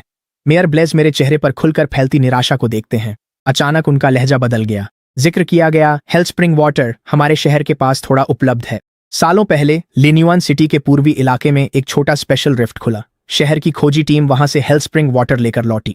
नर्क का यह पानी दानव और अविनाशी बीस्ट्स को विकसित करने की सबसे बेहतरीन सामग्री है, इसीलिए यह बहुत महंगी है। बाजार के अनुमान के अनुसार हर यूनिट की कीमत 2 करोड़ से ज्यादा अलायंस क्रेडिट्स है। मेयर ब्लेज रुकते हैं और सीधे मेरी ओर देखते हैं। तुम्हारा इनाम इसकी कीमत नहीं चुका सकता। मेरा दिल पल पल ऊपर नीचे होता रहता है।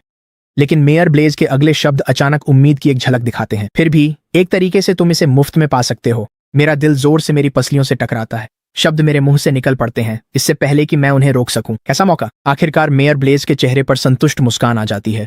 ऐसा चेहरा जैसे किसी की योजना बिल्कुल सही तरीके से पूरी हो गई हो। पिछले साल लिन्युआन सिटी के दक्षिण पश्चिम में ब्लैकस्टोन रेंज में एक नया डंगन प्रकट हुआ था। मैं तुरंत डंगन के बारे में सोचने लगता हूँ।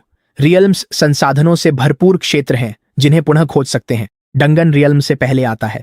इसमें एक शक्तिशाली बॉस है और विजेता टीम को ही बड़ा इनाम मिलता है। बॉस के गिरते ही डंगन खोजकर्ताओं के लिए रियल्म बन जाता है। क्या इसमें कुछ खास है? मैंने पूछा। मेयर ब्लेज धीरे से सिर हिलाते हैं। उनका चेहरा गंभीर हो जाता है। इस डंगन में एक रैंक प्रतिबंध है। केवल मर्त्य रैंक डोमेन मास्टर्स और उनके बंधित बीस्ट्स ही इसमें प्रवेश कर सकते हैं। अगर मर्त्य रैंक से ऊपर की कोई भी चीज जबरदस्ती अंदर जाने की कोशिश करती है तो वह तुरंत पूरे डंगन स्थान को ढहा देगी। और पिछले साल जो टीम अंदर गई थी उसकी जानकारी के अनुसार अंतिम बॉस एक मर्त्य रैंक स्टार लेवल 9 का सायोनिक प्रकार का जीव है। मैं तुरंत समस्या को समझ जाता हूँ। सायोनिक प्रकार के बाउंड बीस्ट्स वैसे ही बेहद दुर्लभ होते हैं और लिन्युआन सिटी तो केवल एक मध्यम आकार का शहर है। मर्त्य रैंक के ऐसे डोमेन मास्टर को ढूंढना जो स्टार लेवल 9 के सायोनिक जीव का मुकाबला कर सके वास्तव में बहुत मुश्किल है। तो यह डंगन तब से वैसे ही बिना छुए पड़ा है। कमिश्नर थॉर्न जोड़ते हैं। ये तो ऐसे है जैसे खाना सामने रखा हो और हम एक निवाला भी ना ले सकें। ये कितनी निराशाजनक बात है, शब्दों में बयां नहीं किया जा सकता। मेयर ब्लेज ये सुनकर हंस पड़ते हैं। फिर वे मुझे गहरी नजरों से देखते हैं। लक्स, इस काम के लिए तुमसे बेहतर कोई नहीं हो सकता। एक बार यह डंगन साफ हो जाए तो लिन्युआन सिटी को एक बिल्कुल नया क्षेत्र मिलेगा जो पूरे शहर के लिए जबरदस्त लाभ होगा। और जो इस सफाई का नेतृत्व करेगा शहर उसे इनाम देने में कोई कसर नहीं छोड़ेगा। जो हेल्थ स्प्रिंग वाटर की यूनिट तुम्हें मुआवजे के तौर पर दी जाएगी, मुझे नहीं लगता कि कोई भी इसका विरोध करेगा। इसी बीच सेंट्रल प्लाजा के गेट पर एक लंबा व्यक्ति भीड़ से निकलता है जिसके आसपास प्रशंसक हैं। वह जेन है। वह कैजुअल कपड़ों में है और उसके चेहरे पर घमंड भरी मुस्कान है। उसके साथ रेडिएंट एंजल ऑनरोरा चल रही है, एक ऐसी देवी जिसने सबकी नजरें खींच ली हैं। क्या वह एपिक ग्रेड रेडिएंट एंजल है? वाकई खूबसूरत है। सॉन्ग परिवार की कृपा चाहने वाले तुरंत उन्हें घेर लेते हैं। उनके चेहरों पर चापलूसी भरी मुस्कान होती है। युवा मास्टर जेन इस बार निश्चित रूप से पहला स्थान हासिल करेंगे। जब उनके साथ रेडिएंट एंजल है तो आखिर कौन मुकाबला कर सकता है? चारों ओर से तारीफों की बौछार सुनते हुए जेन की मुस्कान हर पल और भी घमंडी होती जा रही है। वह आगे बढ़कर बड़ी सहजता से ऑनरोरा के रेशमी सुनहरे बालों में हाथ फेरता है। जीतने पर मैं तुम्हारे लिए होली लाइट एसेंस लाऊंगा ताकि तुम लेवल 6 पर पहुंच सको। ऑनरोरा नजरें झुकाकर मुस्कुराई। धन्यवाद मास्टर। जेन का सीना गर्व से फूल जाता है। वह उस सौदे को याद करता है जो उसने क्षेत्र के अंदर किया था। अपनी जीत सुनिश्चित करने के लिए उसने 3 अत्यंत दुर्लभ ब्लड ब्लॉसम फूलों के बदले पूरे 3000 बोनस अंक हासिल किए थे। उसमें उसने खुद शिकार करके जो लगभग 6000 अंक कमाए थे, जोड़ दें तो उसका कुल स्कोर पहले ही 9300 से अधिक हो चुका है, जो अब तक के हर एस रैंक टैलेंट के रिकॉर्ड को पछाड़ देता है। पहला स्थान उसी का है और किसी और का नहीं। जब वह अभी भी उसी कल्पना में खोया हुआ है तो चौक में एक धीमी गूंज उठती है। इसके केंद्र में लगी विशाल होलोग्राफिक स्क्रीन आखिरकार चमक उठती है। भीड़ में हर किसी की सांस थम जाती है। अनगिनत निगाहें स्क्रॉल होती लीडर बोर्ड पर टिक जाती हैं। हर कोई अपने नाम को खोज रहा है। जैन की नजर सीधा सबसे ऊपर जाती है। आखिरकार स्क्रीन झिलमिलाती है और शीर्ष 3 प्रविष्टियां डिस्प्ले पर स्थिर हो जाती हैं। तीसरा स्थान 3150 अंक, संभावित रेटिंग B+। दूसरा स्थान जैन 9325 अंक, संभावित रेटिंग।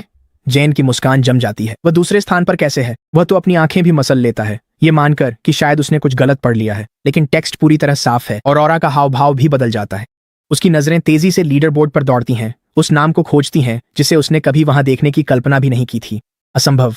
एक बेकार महत्वहीन इंसान जिसने एक दोषपूर्ण सख्यबस से बंधन बनाया था। ऐसा कोई जैन और उसके एपिक ग्रेड रेडिएंट एंजेल से ज्यादा अंक कैसे ला सकता है? तभी स्क्रीन पर आंकड़े चमकते हैं। पहला स्थान लक्स 41,350 अंक, संभावित रेटिंग S रैंक। पूरा चौक गूंज उठता है। क्या मैं सही पढ़ रहा हूँ? लक्स कौन है? क्या कोई इंसान इतना स्कोर भी ला सकता है? इसी बीच जैन का दिमाग सुन्न हो गया।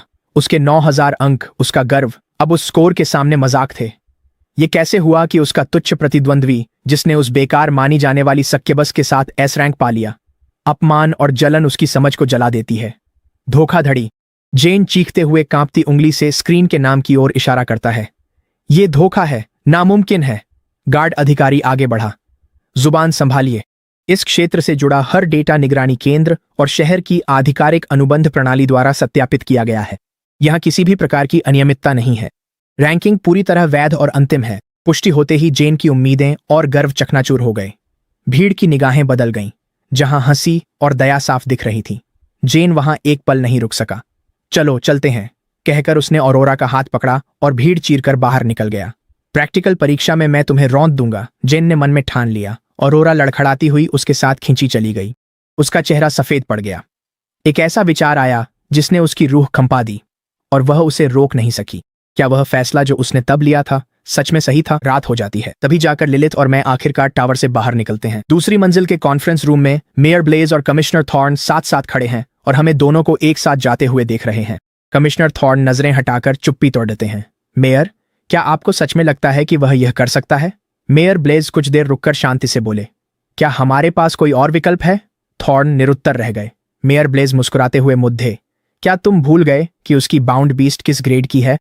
लीजेंडरी। पूरे यानहुआंग फेडरेशन में इतनी कम उम्र में किसी के पास लीजेंडरी ग्रेड की बीस्ट का बंधन होना, इंपीरियल कैपिटल के शीर्ष परिवारों के चुने हुए लोगों को छोड़कर ऐसे कितने लोग हो सकते हैं? और आपने खुद अपनी आंखों से उसकी परफॉर्मेंस उस क्षेत्र में देखी थी, उस पर विश्वास करो। वह लिनयुआन सिटी का सबसे होनहार व्यक्ति है। घर पहुंचते ही 7 बज गए। सोफे पर बैठते ही कलाई पर बंधा टर्मिनल बजा और वीडियो कॉल आई। स्क्रीन पर मेरी बहन रेन थी। शरारती, आखिर कॉल उठा ही लिया। मुझे सही सलामत देख उसने चैन की सांस ली। परीक्षा कैसी रही? मैंने मुस्कुराकर कहा, सब बढ़िया रहा। लिलिथ साथ थी तो चोट कैसे लगती?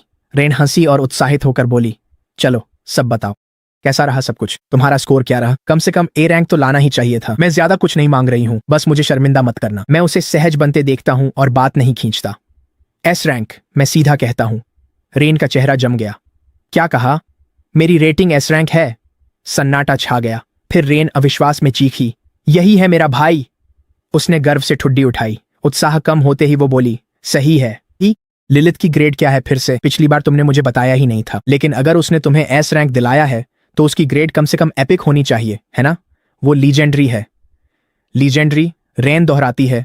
फिर मतलब समझ आते ही उसकी आंखें फटी रह जाती हैं। ये झटका पिछले से कहीं ज्यादा बड़ा है। वह मुझे घूरती रही। आखिरकार लंबी सांस लेकर वह बोली, तुम सच में बहुत खुशकिस्मत हो। मैं मुस्कुराकर मेयर ब्लेज की सारी बातें बताता हूँ। मेरी बात सुनते ही रेन की मुस्कान गायब हो गई और वह चिंतित हो उठी। ये बहुत खतरनाक है। वो स्टार लेवल 9 की सायोनिक क्रीचर है जो बेहद खतरनाक होती है। अभी बीस्ट मास्टर बने हो? तुम ऐसा जोखिम कैसे सोच सकते हो? पर मुझे हेल्थ स्प्रिंग चाहिए, पानी। मैं उसे टोकता हूँ। आवाज में दृढ़ता है। रेन चुप हो जाती है। वह ऐसी सामग्री का मूल्य और बाउंड बीस्ट की वृद्धि के लिए इसके महत्व को अच्छी तरह समझती है। वह लंबी चुप्पी में डूब जाती है। तर्क के अनुसार उसे अपने भाई को इस जोखिम से रोकना चाहिए। उसे पता है कि डोमेन मास्टर के लिए मौका ही सब कुछ है। मेयर का यह मौका चूके तो पता नहीं अगले खजाने के लिए कितना इंतजार करना होगा। अंत में वह गहरी सांस छोड़ती है। ठीक है, मैं समझ गई। उसकी आंखें गंभीर हो जाती हैं। बाकी सामग्री, इटर्नल नाइट पर्ल और नाइटमेयर क्रिस्टल मैं राजधानी में ढूंढ लूंगी। पर वादा करो, कल डंगोनन में अपनी सुरक्षा का ख्याल रखोगे। दिखावा या हीरोगिरी नहीं, समझ गए? मैं सिर हिलाता हूं। बातें दोहराकर हम कॉल काट देते हैं। तभी पीछे से बाथरूम का दरवाजा खुलता है। भाप के साथ एक गर्म नम खुशबू हवा में फैलती है। एक नरम गर्म आकृति धीरे से मेरी पीठ से सट जाती है और सफेद जेड जैसी गोरी बाहें मेरी गर्दन के चारों ओर लिपट जाती हैं। लिलिथ अभी अभी स्नानघर से बाहर आई है। वह केवल एक सफेद तौलिए में ढीली लिपटी हुई है। वह ठुड्डी मेरे कंधे पर टिकाती है। मास्टर, वह धीमी आवाज में कहती है, लिलिथ की मदद के लिए शुक्रिया, चाहे मैदान में जान की बाजी लगाना हो या मीटिंग में मेरा साथ देना। उसने सब देखा है। वह जानती है कि आप जो करते हैं वह उसे शक्तिशाली बनाने वाली दुर्लभ सामग्री खोजने के लिए है। इस बोझ से उसका सीना एक अकथनीय भाव और गहरी कृतज्ञता से भर जाता है। लिलिथ अपना चेहरा करीब लाती है। सच तो यह है मास्टर, आपसे मिलना और उस मुहर से मुक्ति, लिलिथ पहले ही बहुत आभारी है। जब तक मैं आपके साथ रहकर आपकी रक्षा कर सकूं वही मेरे लिए काफी है। उसकी बातें मुझे झकझोर देती हैं। मैं उनमें सच्चाई और कुछ दर्दनाक महसूस कर सकता हूं, जैसे वह अपने हक से बहुत कम मांग रही हो। मैं उसके हाथों पर अपना हाथ रखता हूं। मेरी आवाज धीमी निकलती है। मैं यह सब सिर्फ तुम्हारे लिए नहीं कर रहा हूं, मैं यह अपने लिए भी कर रहा हूं, ताकि हम दोनों इस दुनिया में न सिर्फ जिंदा रह सकें बल्कि फल फूल भी सकें। तो इसे लेकर ज्यादा मत सोचो। अगली सुबह लिलिथ और मैं जाने के लिए तैयार हैं। एक होवर कार अपार्टमेंट बिल्डिंग के नीचे चुपचाप इंतजार कर रही है। हम दोनों पीछे की सीट पर बैठ जाते हैं। होवर कार बिना कोई आवाज के शुरू होती है और ट्रैफिक में आसानी से फिसलती हुई शहर के किनारे ब्लैकस्टोन रेंज की ओर बढ़ती है। बाहर का नजारा धुंधला है और जल्द ही सिर्फ काले पहाड़ रह जाते हैं। डंगोनन का प्रवेश द्वार सुरक्षित सिटी गार्ड घाटी के अंदर है। प्रवेश द्वार की जगह अशांत पानी की तरह मुड़ती है। कमिश्नर थॉर्न हमारा इंतजार कर रहे हैं। जब वह मुझे कार से बाहर आते देखते हैं तो उनके चेहरे का तनाव कम हो जाता है। कमिश्नर थॉर्न औपचारिकताएं नहीं निभाते। वह सीधे आगे बढ़ते हैं, गंभीरता से द्वार की ओर इशारा करते हैं और डंगोनन की ताज़ा जानकारी देने लगते हैं। कई बार दूर से स्कैनिंग और विश्लेषण के आधार पर हम पुष्टि कर सकते हैं कि अंदर का हिस्सा कोई साधारण गुफा नहीं है। हमने इसका नाम टाइड क्रॉल मेज रखा है। अंदर मौजूद अधिकांश जीव अंतिम बॉस के प्रत्यक्ष मानसिक नियंत्रण में हैं। यही मुख्य चुनौती है। अंदर आपको दुश्मनों की लहरों और बॉस के मानसिक हमलों से लड़ना होगा। वह कोट से एक छोटी डिब्बी निकालकर उसे खोलते हैं और एक पीला जेड लॉकेट मेरे हाथ में रख देते हैं। यह क्लैरिटी जेड है। यह मानसिक हमलों के प्रति आपकी शक्ति बढ़ाता है। जरूरत पड़ने पर इसे तोड़िएच देना, यह एक शक्तिशाली सुरक्षा कवच बना देगा। याद रखना, तुम्हें सिर्फ एक ही मौका मिलेगा। मैं जेड की ठंडक महसूस कर उसे गले में पहनता हूं और सिर हिलाकर सहमति देता हूं। फिर थॉर्न की नजरों के बीच लिलिथ और मैं हाथ थामे द्वार में जाते हैं। भारहीनता मुझे घेर लेती है और दुनिया नीचे से घूम जाती है। जमीन पर पैर रखते ही हम किसी और जगह पर होते हैं।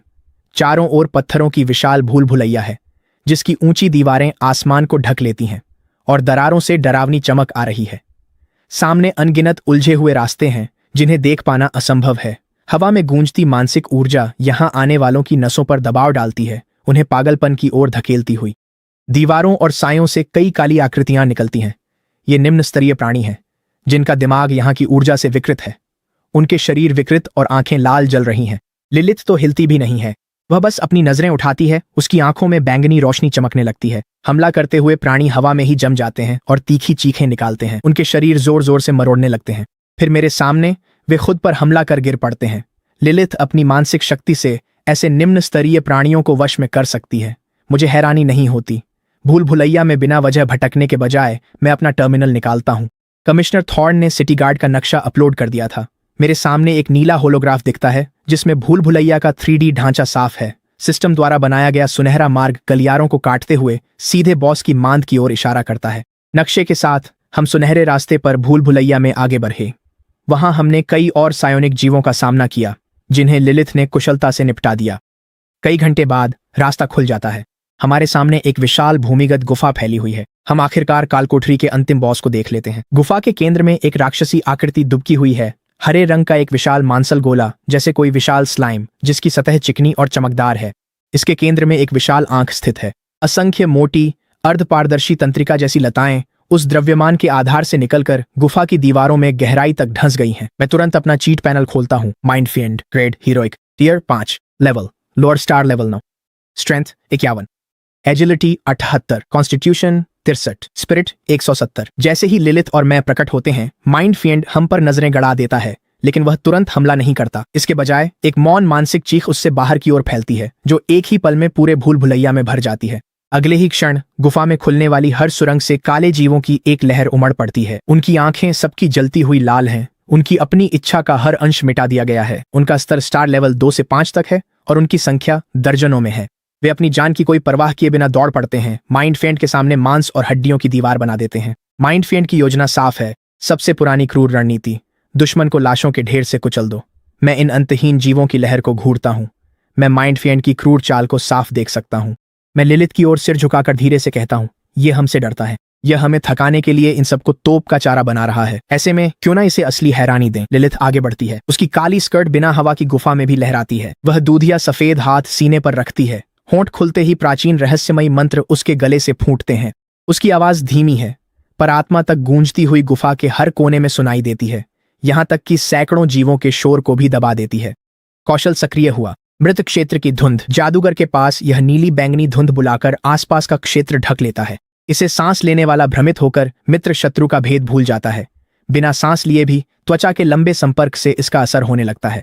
जैसे ही अंतिम अक्षर गिरता है, गहरे बैंगनी रंग की एक इतनी घनी धुंध लिलिथ के शरीर से हर दिशा में फैल जाती है कि वह लगभग ठोस सी प्रतीत होती है। बैंगनी धुंध लहराती है जैसे जीवित हो। उसके भीतर अनगिनत मोहक छायाएं मरोड़ती और नाचती हैं। अनगिनत सुंदर चेहरे तुम्हारी ओर मुस्कुराते हैं। हवा में एक भटकती हुई धुन गूंज उठती है जो आत्मा में समा जाती है, कानों में गहराई तक उतरती है और किसी भी जीवित प्राणी के भीतर छुपी हुई सबसे आदिम हिंसा और विनाश की भूख को सहजता से जगा देती है। आक्रमणकारी भीड़ सीधे बैंगनी धुंध में टकरा जाती है। सबसे आगे एक स्टार लेवल 5 का पत्थर जैसा दैत्य है, जिसकी लाल आंखें माइंड फेंड के नियंत्रण में जल रही हैं। जैसे ही वह धुंध में प्रवेश करता है, उसकी अभिव्यक्ति गुलाम जैसी उन्माद से बदलकर पूरी तरह से विक्षिप्त वहशियत में बदल जाती है। पत्थर जैसा दैत्य एक कान फाड़ू गर्जना छोड़ता है, लेकिन अब यह गर्जना मुझ पर और लिलिथ पर नहीं है। वह घूमता है, उसकी मुट्ठियां ठोस पत्थर में ढकी हुई हैं और वह उन्हें अपने बगल में खड़े स्टार लेवल 4 के शैडो वुल्फ पर जोर से पटक देता है। शैडो वुल्फ के पास प्रतिक्रिया करने का भी समय नहीं है। उसकी खोपड़ी पूरी तरह से चकनाचूर हो जाती है। यही संकेत है, कत्लेआम शुरू हो जाता है। जैसे ही भीड़ धुंध में घुसते ही नियंत्रण खो देती है। 10 सेकंड में गुफा खून और अंगों से भरा डरावना मंजर बन जाती है। इसके केंद्र में माइंड फेंड की विशाल पुतली सिकुड़ गई।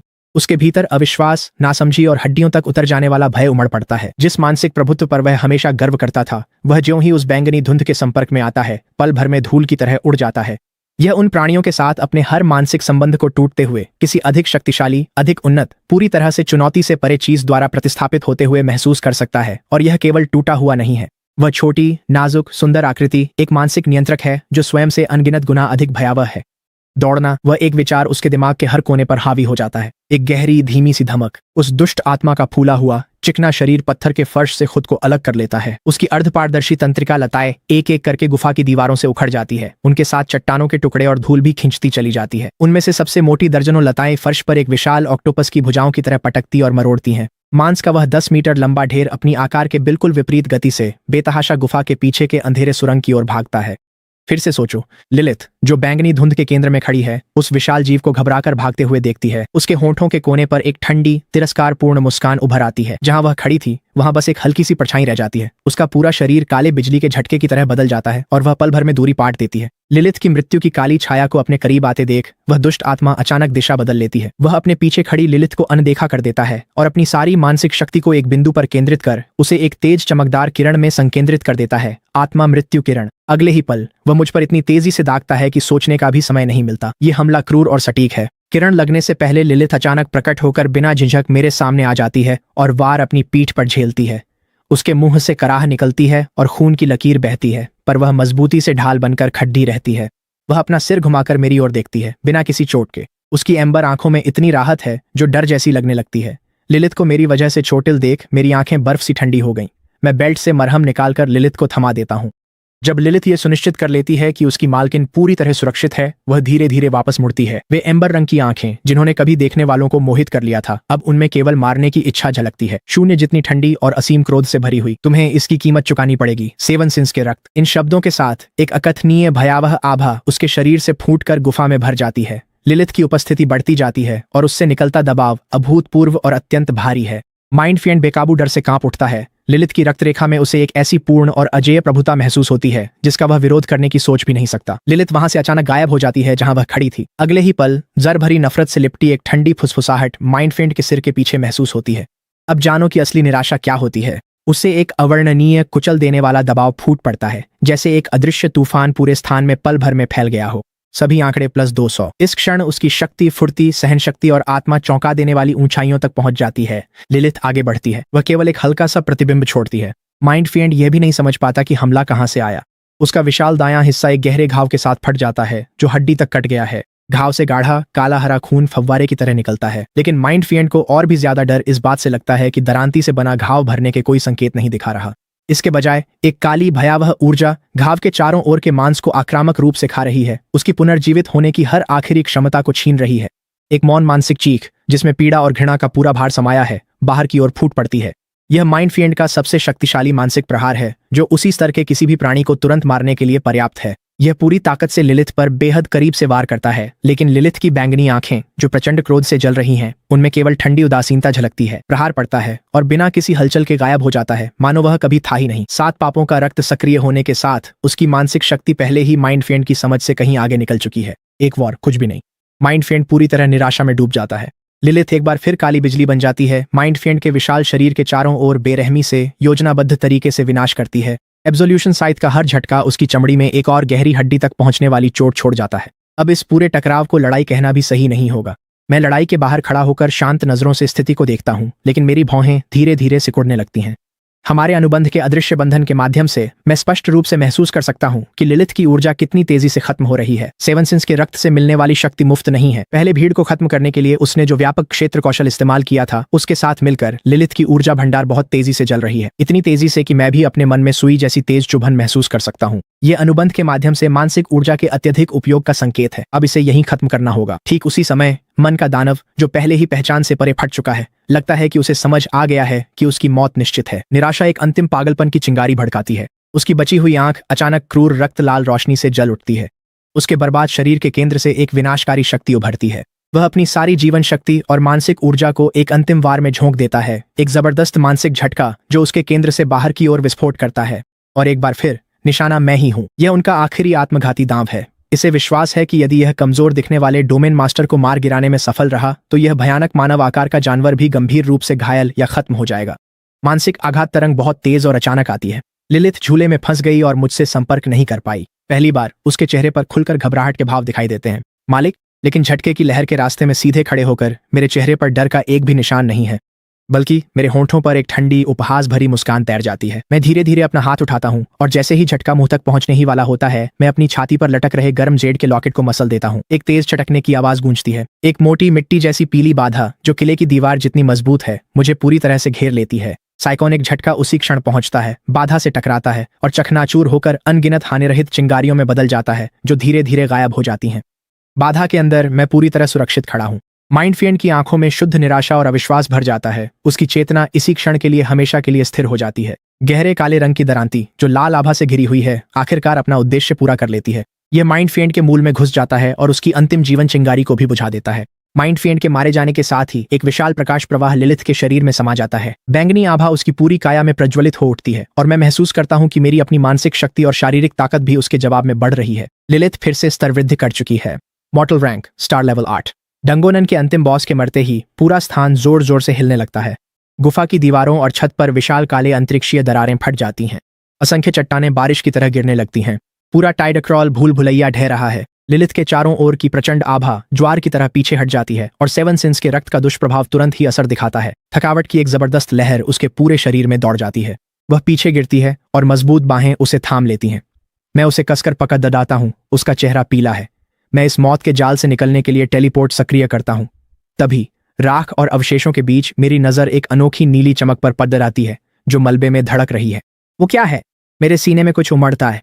लिलिथ अब भी मेरी बाहों में है और हमारे चारों ओर गिरते विशाल पत्थरों की परवाह किए बिना मैं एक ही झटके में आगे बढ़ता हूं और उस चीज को उठा लेता हूं जो गहरे समुद्र के नीलम जैसी दिखती है। एक चमकदार क्रिस्टल जैसी स्पष्ट कोर। ये मेरी हथेली में गर्म और चिकनी महसूस होती है। इसके अंदर तारों की किसी आकाशगंगा जैसी कोई चीज धीरे धीरे घूम रही है जो शुद्ध और विशाल आत्मा ऊर्जा का विकिरण कर रही है। जैसे ही मेरी उंगलियां इसके चारों ओर बंद होती हैं, मेरे मन में एक पंक्ति दिखाई देती है। आत्मा क्रिस्टल कोर प्रभाव बीस्ट मास्टर की मानसिक शक्ति को अत्यधिक बढ़ाता है। यह एक साधारण स्तर के बीस्ट मास्टर को, जो मानसिक शक्ति की सीमा पूरी करता है, समय से पहले बीस्ट वॉइड खोलने की अनुमति देता है। मेरी सांसें तेज हो जाती हैं। बीस्ट वॉइड यह एक महत्वपूर्ण क्षमता है जो सामान्यतः केवल उन बीस्ट मास्टर्स के लिए होती है जो स्पिरिट रैंक तक पहुंच चुके हैं। यह उस स्तर की परिभाषित शक्ति है, अपने भीतर एक स्वतंत्र आयामी स्थान खोलने की क्षमता। न केवल एक बंधा हुआ बीस्ट उसके अंदर बहुत तेजी से विश्राम और पुनः स्वस्थ हो सकता है, बल्कि यह व्यक्तिगत भंडारण के रूप में भी काम करता है जिसके उपयोग अनगिनत हैं। एक साधारण स्तर के बीस्ट मास्टर के लिए इस छोटे से क्रिस्टल कोर का मूल्य असीमित है। यह एक अविश्वसनीय सौभाग्य है जिसकी किसी ने भी कल्पना नहीं की थी। धड़ाम! कई मीटर चौड़ा एक बड़ा पत्थर ऊपर से गिरता है। सोचने का समय नहीं है। मैं लिलिथ को थामे सोल क्रिस्टल भींचकर टेलीपोर्ट कहता हूं।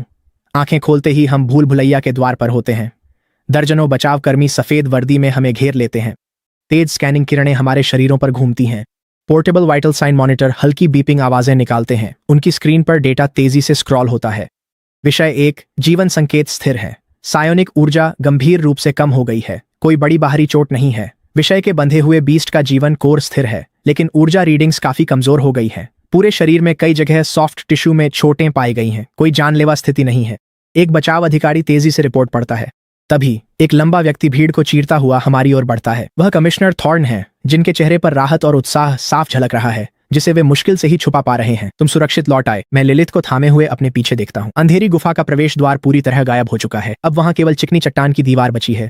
क्या यह सील हो गया? मेरी आवाज सूखी है। कमिश्नर थॉर्न सिर हिलाते हैं। रीडिंग्स के अनुसार यह अस्थिर डंगन बंद है। जल्द ही यहाँ एक स्थिर क्षेत्र बन जाएगा। लिन्युआन सिटी की ओर से मैं तुम्हारे और तुम्हारे बीस्ट के काम के लिए आभार मानता हूँ। आसपास खड़ी सिटी गार्ड रेस्क्यू टीम मुझे श्रद्धा और जिज्ञासा के मिश्रित भाव से देखती है। कमिश्नर थॉर्न आगे कहते हैं, मुझे पता है कि तुम बहुत थके हुए हो, लेकिन हमें अंदर क्या हुआ, खासकर अंतिम बॉस के बारे में, उसकी एक संक्षिप्त रिपोर्ट चाहिए। ये जानकारी बेहद अनमोल है। मैं लिलिथ को थामे हुए एक छोटा सा सारांश देता हूँ, लेकिन उन कुछ वाक्यों ने भी भीड़ में सनसनी फैला दी। सिर्फ 2 लोग सैकड़ों की भीड़ के खिलाफ, और उन्होंने पूरी सेना को खुद के खिलाफ मोड़ दिया। मेरी बाहों में सो रही, दिखने में नाजुक सी चुड़ैल पर हर किसी की नजरें टिक जाती हैं, जिनमें श्रद्धा और विस्मय भरा